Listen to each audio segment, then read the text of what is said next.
Ito naman ngayon ang nakakamanghang balita. Mantakin mo yan ha. Isang dating PNP official ha at senador. Ngayon, sa palagay ko at sa palagay ninyo, sa palagay ng lahat, siya lang itong natatanging nagmamayari ng nasa mahigit 100 na mga baril. Ha? Ang tinutukoy po natin dito ay si Senator Ronald Bato de la Rosa na ngayon ay nagtatagong senador dahil tinutugis ng mga otoridad dahil sa warrant of arrest na mula sa International Criminal Court o ICC.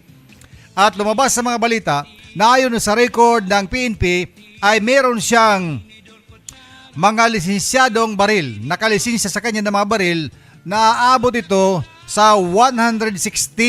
Yan ang pinakahuling bilang na lumabas sa balita. Alam mo, itong bilang ng mga baril na lisensyado kay Senator Bato de la Rosa ay nag-iba-iba ang bilang. Yung unang lumabas, 118.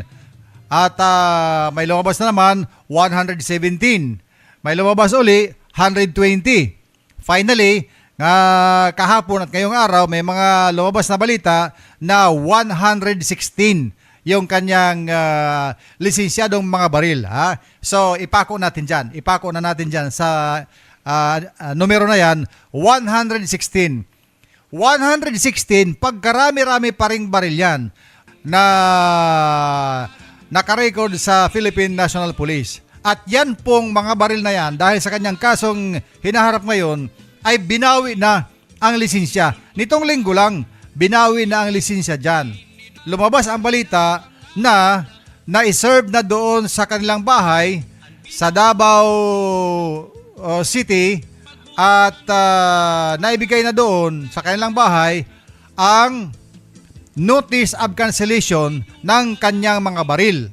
So canceled ang lahat ng lisensya ng 116 na mga baril ni Senator Bato de la Rosa at ito ay kailangan mabawi na ng gobyerno. Kaya makakabuting isurrender na ang mga baril na yan. At kasama roon sa maaaring makabuti kung si Senator de la Rosa mismo ay magsusurrender siya doon sa kanyang hinaharap na kaso ng warrant of arrest na issued ng ICC para hindi na mahirapan natin mga pulis sa paghanap sa kanya. Yun ang sinasabi na kailangan igalang niya ang batas dahil isa siya dating chief ng Philippine National Police. Pero kung anuman ang dahilan, anuman ang kanyang mga desisyon, ay siya lang ang nakakalam ngayon.